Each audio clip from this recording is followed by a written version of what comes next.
When I first met Kate, she was everything I thought I could ever want in a partner. Beautiful, ambitious, and full of charm that could light up a room. We were young then, full of dreams about the future.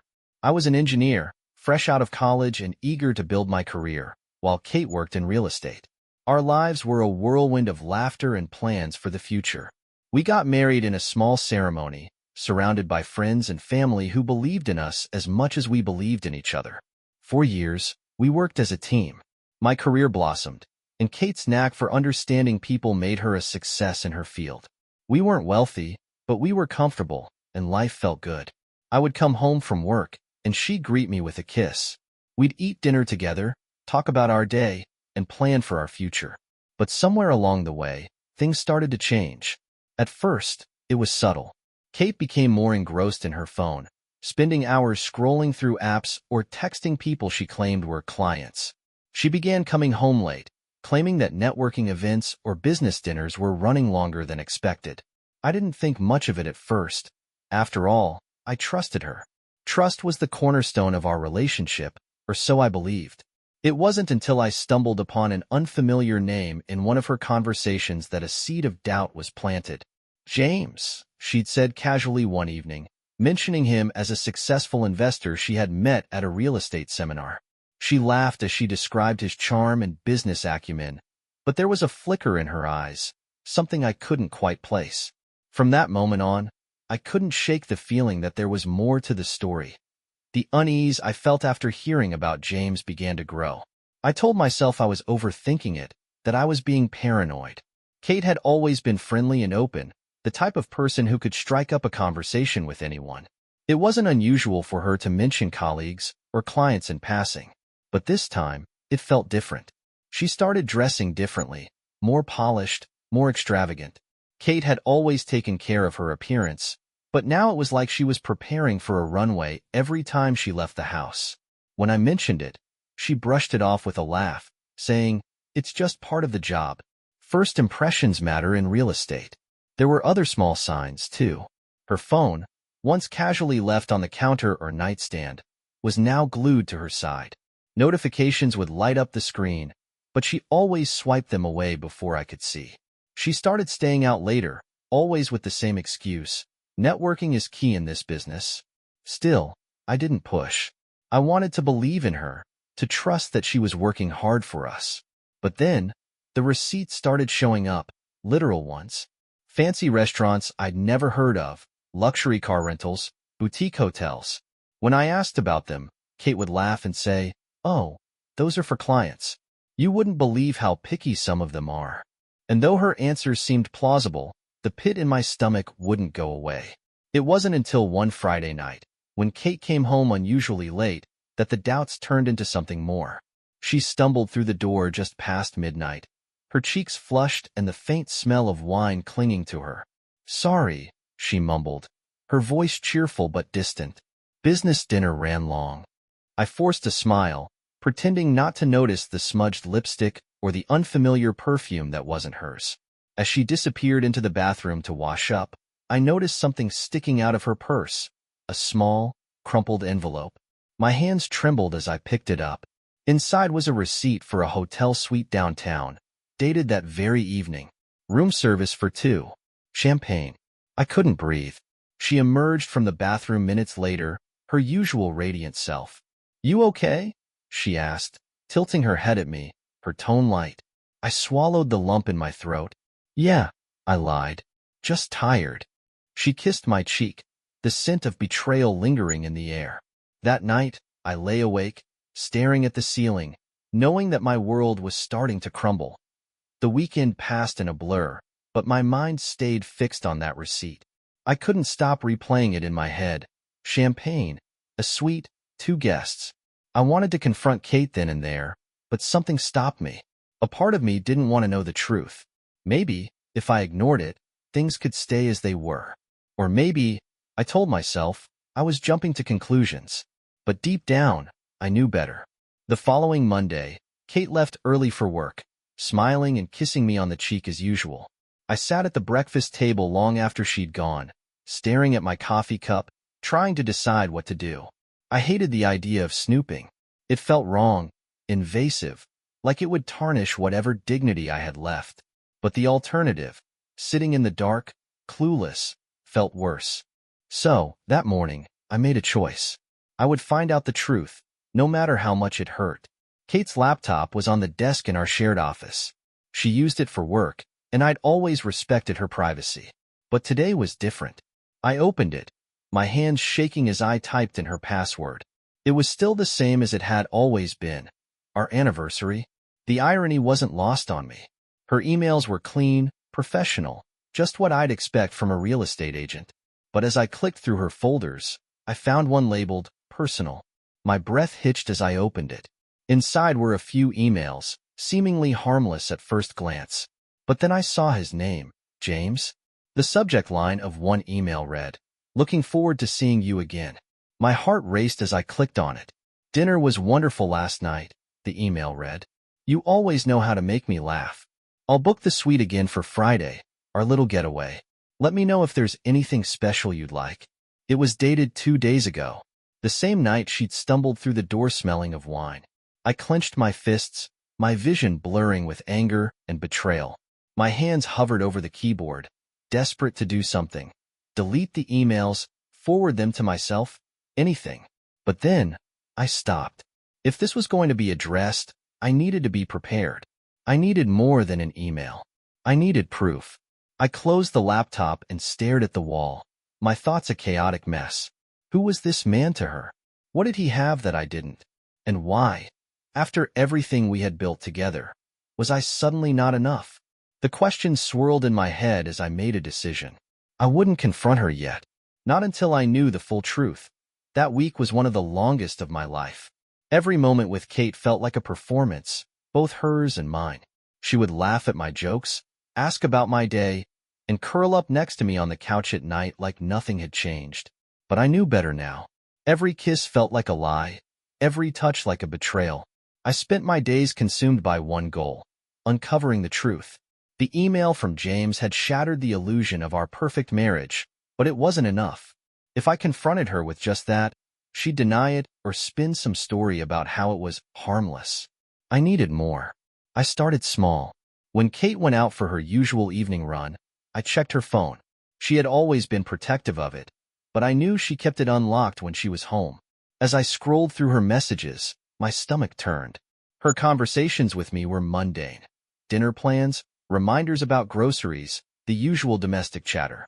But James? His name wasn't there. She must have deleted their texts. That only confirmed my suspicions. Next, I checked her calendar app. Among the work appointments and client meetings was an entry for Friday evening, dinner J. Just a single letter, but it told me everything I needed to know. I wasn't proud of what I did next, but I didn't see another choice. I downloaded a tracking app to her phone, something discreet that would log her location in real time. I hated myself for doing it, but I needed to know where she was going when she claimed to be networking or working late. The first few days showed nothing unusual. She went to work, ran errands, and came home at the same time she always did. But on Friday, everything changed. That evening, Kate left the house dressed to the nines, claiming she had a late dinner with potential clients. I tried to play it cool, wishing her good luck and telling her not to worry about coming home late.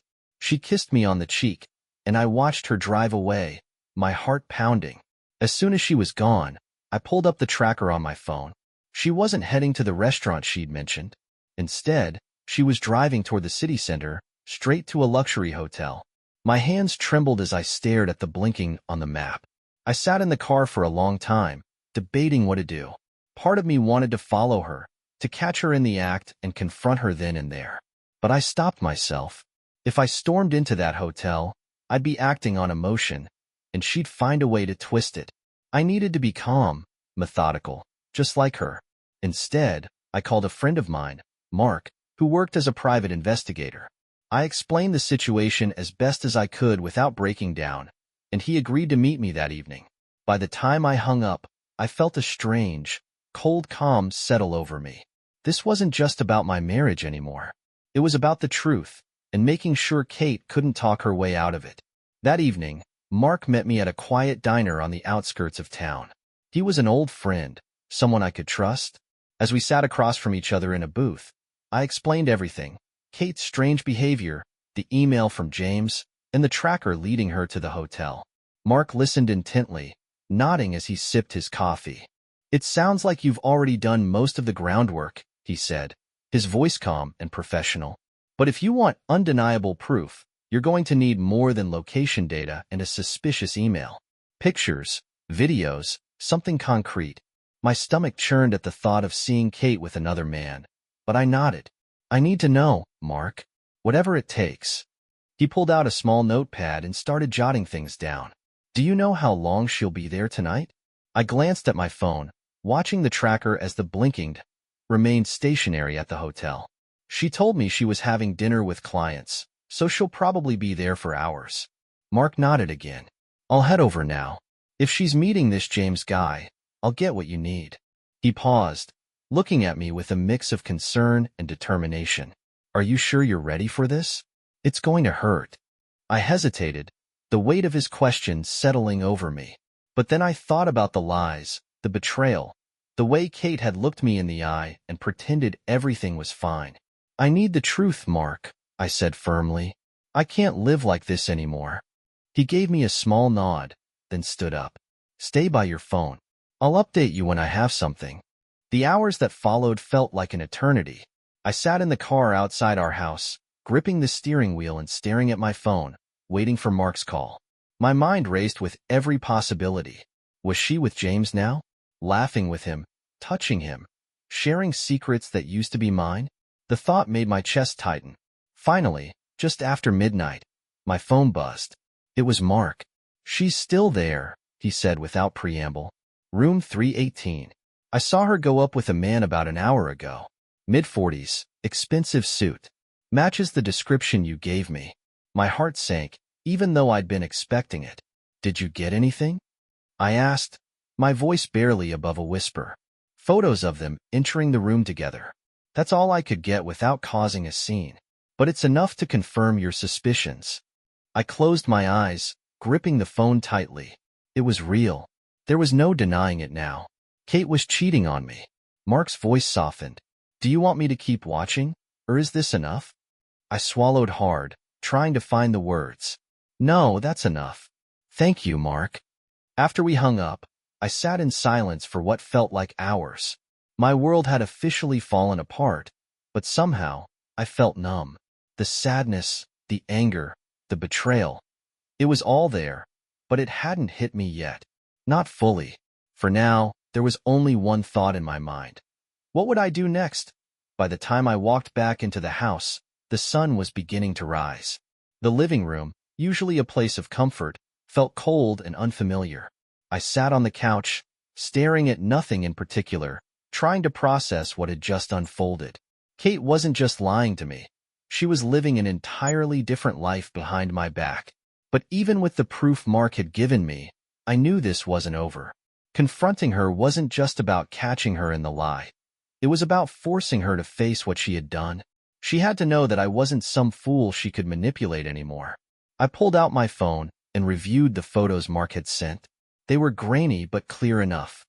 Kate walking arm in arm with a man who looked every bit the polished, wealthy investor she had described.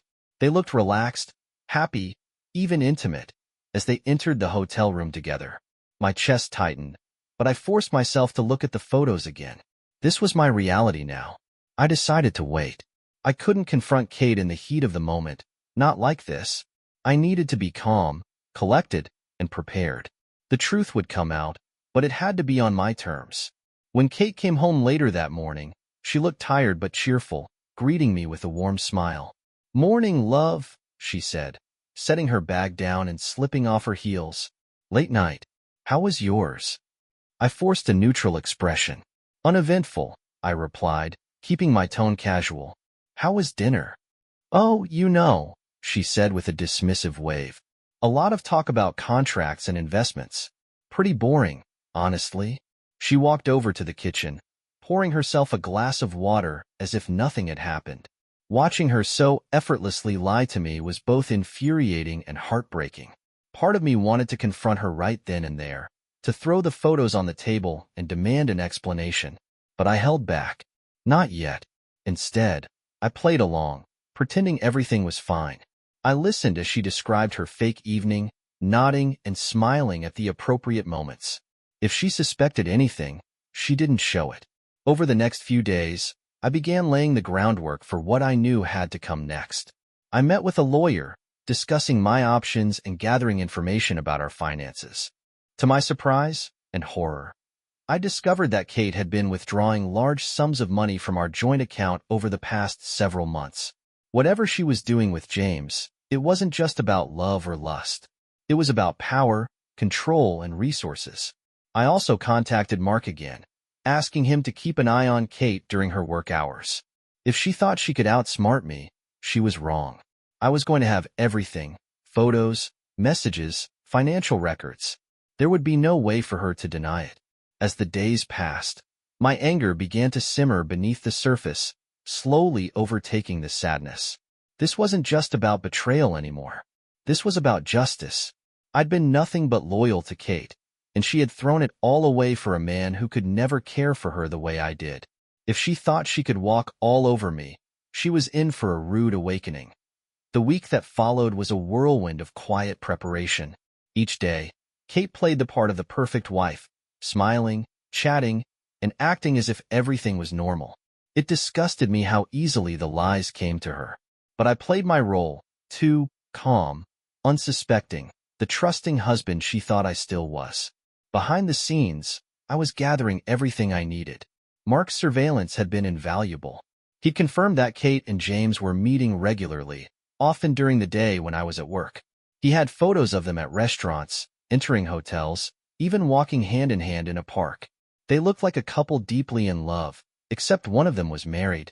I also dug deeper into our finances. The withdrawals from our joint account weren't random. They were deliberate and regular, likely funding Kate's secret rendezvous with James. But it wasn't just the money. I found evidence that she had been transferring small amounts into a separate account under her name, a safety net she'd been building without my knowledge.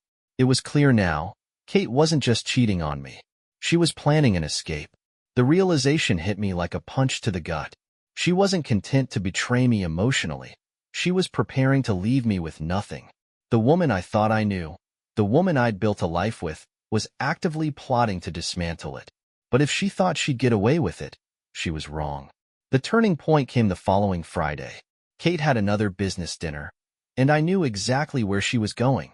Mark had tracked her to the same luxury hotel, where she had booked another suite with James. This time, though, I was ready. I drove to the hotel, parking a few blocks away so she wouldn't recognize my car. My heart raced as I made my way to the lobby, my hands clenched into fists. I wasn't here to confront her directly, not yet. Instead, I'd arranged for Mark to plant a hidden camera in the hallway outside their room earlier that day. Everything they did or said would be recorded. As I waited in the car, Mark called me with an update. "They're in the suite now," he said. "The footage is rolling. I'll have it sent to you by tomorrow morning." "Good," I replied, my voice cold. "Thank you, Mark." Hanging up the phone, I sat in silence, staring at the dimly lit street in front of me. Part of me wanted to march into that hotel, burst into the room, and confront them both. But I held back. It wasn't time yet. The next morning, Mark sent me the footage. Watching it felt like twisting a knife in my chest, but I forced myself to sit through it. The video showed Kate and James laughing, drinking, and eventually kissing as they entered the room together. There was no ambiguity, no way for her to deny what was happening. This was the proof I needed. But the most damning evidence came from the audio recordings. Their conversation, muffled but audible, revealed the true extent of their betrayal. Kate talked about how she was tired of playing the dutiful wife, and how she and James could finally start their life together once she figured out how to deal with the finances. James laughed. "You just need to stop worrying. Once we're out of here, your husband won't matter. You're the brains behind all this, Kate. He's just the guy who funded it." The cold, calculating tone in her voice sent a chill down my spine. She wasn't just cheating on me. She was conspiring against me. My anger boiled over, but I forced myself to stay focused. This wasn't over yet. That evening, I sat in the living room, waiting for Kate to come home. The evidence was ready, Photos, recordings, financial records, all neatly organized in a folder on the coffee table. When she walked through the door, smiling as always, I knew it was time. "Hey, love," she said, setting her bag down. "How was your day?" I looked up at her, my expression cold. "We need to talk, Kate." She froze, the smile faltering for just a moment before she recovered. "Sure," she said lightly, sitting down across from me. "What's up?" I slid the folder toward her. "This." Her face went pale as she opened it, her eyes scanning the contents. I watched as the realization dawned on her. This wasn't just suspicion. This was proof. "I know everything," I said, my voice steady. "About James. About the money. About what you've been planning." Kate's hands trembled as she set the folder down. "I can explain," she began, her voice wavering. "Don't bother," I interrupted. "I don't want your lies. I just want the truth." Her mouth opened and closed, but no words came out. For the first time in months, she looked vulnerable, scared, even. But I wasn't here for her excuses. I was here to take back control. Kate sat frozen, her face pale as her eyes darted between me and the folder of damning evidence in front of her. For a moment, I wondered if she might actually confess, if some shred of guilt would finally crack through her facade. But instead, she took a deep breath and leaned back in her chair, her expression hardening. "You've been spying on me?" she said, her voice sharp and accusatory. Her audacity stunned me. "Don't you dare try to flip this on me." I shot back, my voice rising. "You've been sneaking around with James, stealing money, and planning to leave me. I had every right to find out the truth." Kate shook her head, her lips tightening. "It's not what you think. James and I—" "Stop lying," I snapped, slamming my hand on the table. "I have the recordings, Kate. I heard everything. Tired of playing the dutiful wife. Finally start your life together. That's what you said, wasn't it?" She flinched, her composure faltering. For a moment, it seemed like she might break down, but then her shoulders stiffened. "You don't understand," she said quietly, her voice almost a whisper. "Then make me understand," I said, my tone cold. "Why? Why did you do it? Was I not enough for you?" Kate's gaze dropped to the floor, and when she spoke, her voice was barely audible. "It's not about you." "Not about me?" I repeated bitterly. "You lied to me. You betrayed me. You stole from me. How is any of that not about me?" She looked up at me, her eyes filled with something I couldn't quite place. Regret, defiance, maybe both. "I didn't mean for it to happen," she said. "At first, it was just business. James was a client. But he made me feel alive again. Like I was more than just a wife. More than just a wife?" I interrupted, incredulous. "Do you have any idea what I've done for you? The sacrifices I've made to support your career, to build this life with you?" Kate's jaw tightened. "I didn't ask you to make those sacrifices." Her words hit me like a slap to the face. I stared at her, disbelief and anger coursing through me. "So, this is my fault now?" I said, my voice shaking. "I gave you everything, Kate. Everything. And this is how you repay me?" For the first time, tears filled her eyes. "I didn't plan this," she said, her voice cracking. "I didn't mean to hurt you." "But you did," I said coldly. "You didn't just hurt me, Kate. You destroyed us." The silence that followed was suffocating. Kate wiped at her eyes, her defenses crumbling, but I felt no sympathy. She had made her choices, and now she had to face the consequences. "I'm filing for divorce," I said finally, my voice steady. "The papers are already being drawn up. And don't think for a second that you'll walk away with anything more than you deserve. I've made sure of that." Kate's head shot up, panic flashing across her face. "You can't do that," she said. "We built this life together." "No," I said firmly. "I built this life. You tore it apart." She tried to argue, her voice desperate, but I stood up, cutting her off. "You should start packing," I said. "I want you out of this house by the end of the week." Kate stared at me, her eyes wide with shock. For the first time, she realized that I wasn't backing down. This wasn't a fight she could win. Without another word, I turned and walked out of the room, leaving her alone with the evidence of her betrayal. The house felt eerily quiet the next morning. Kate stayed in the guest room, and I didn't hear a word from her. I didn't care. The woman I thought I loved had become a stranger who had systematically dismantled our life together for the promise of wealth, excitement, and a new beginning with James. I poured myself a cup of coffee and stared out the kitchen window, trying to make sense of the storm that had become my life. Anger simmered beneath the surface, but it was no longer the fiery rage I'd felt when I first confronted her. Now, it was cold, calculating, focused. By mid-morning, my lawyer called. "The divorce papers are ready," he said. "Do you want me to have them served, or would you prefer to deliver them yourself?" I thought about it for a moment. Serving her felt impersonal, detached. No, Kate needed to see my resolve, to know that I wasn't the man she could manipulate anymore. "I'll do it," I said firmly. When I stepped into the guest room later that afternoon, Kate was sitting on the edge of the bed, staring blankly at the floor. Her makeup was smudged, her hair messy, so unlike the composed, polished woman she usually was. For a brief moment, I felt a pang of pity, but it passed as quickly as it came. She made her bed. "Here," I said, tossing the envelope onto the bed beside her. "Read it. Sign it. I want this done as quickly as possible." She picked up the envelope with trembling hands, her eyes scanning the papers inside. When she looked up at me, her face was a mix of desperation and disbelief. "You're really doing this?" she whispered. "You did this," I replied coldly. "I'm just finishing what you started." Kate's hands clenched the papers tightly. "I made a mistake," she said, her voice breaking. "But we can fix this. We can go to therapy. We can." "No," I interrupted sharply. "There's nothing to fix, Kate. You didn't just make a mistake. You made a choice. Over and over again. You chose him. You chose to lie. You chose to steal. And now, you're going to live with the consequences." Her eyes filled with tears, but I didn't let her emotions sway me. I turned and walked out of the room, leaving her alone to face the reality of what she had done. That evening, I contacted Mark one last time. "I need to make sure she has no access to any remaining accounts," I told him. "And I want you to keep an eye on James. I want to know what he's planning." Mark agreed, and I felt a sense of grim satisfaction.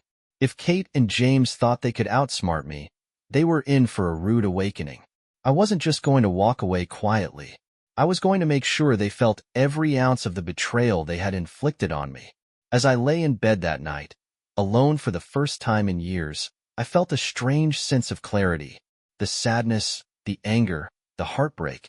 It was all still there, but it didn't control me anymore.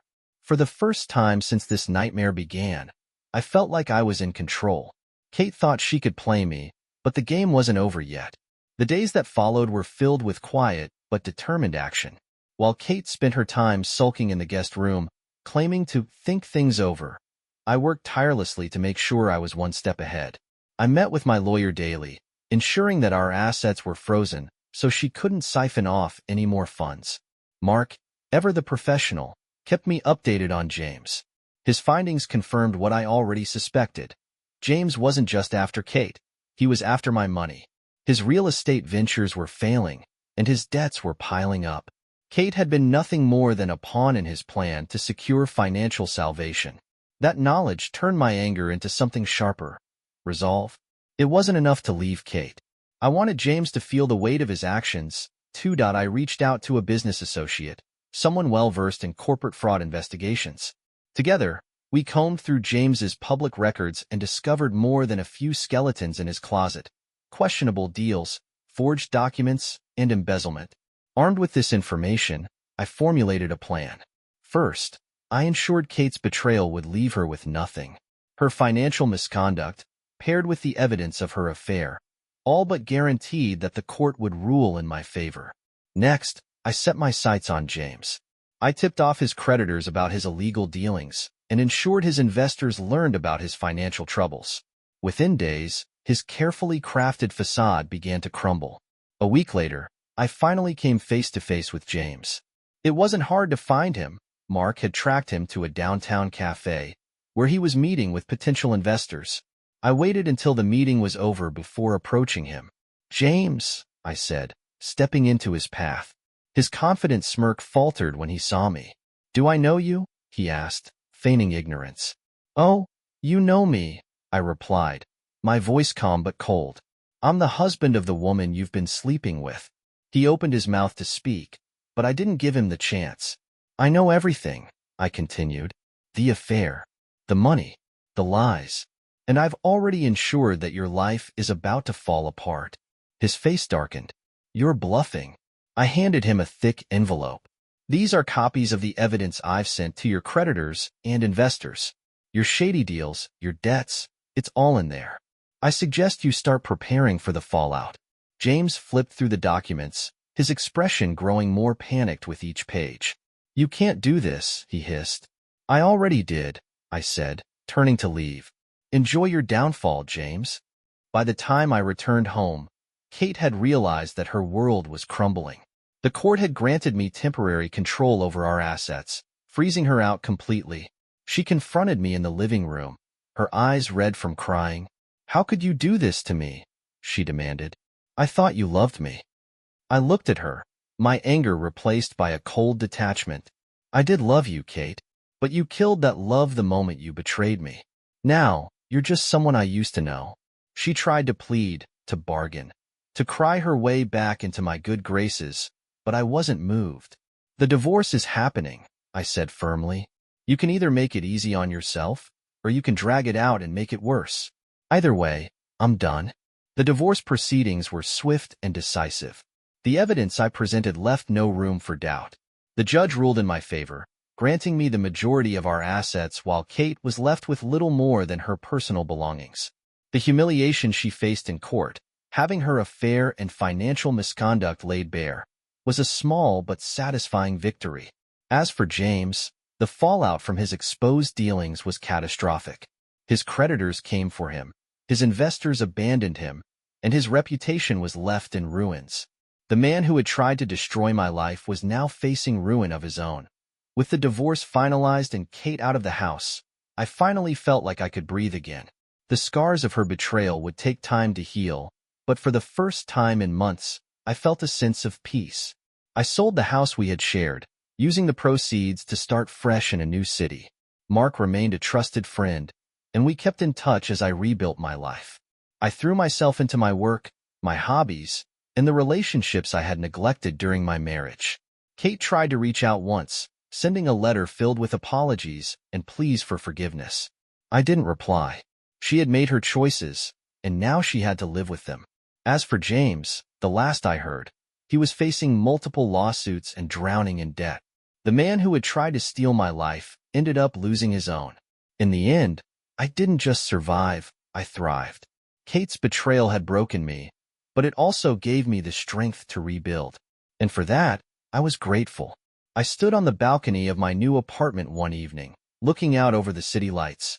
For the first time in a long time, I felt free. Free from lies, free from pain, free to start again. I smiled to myself, the words ringing clear in my mind. Never again.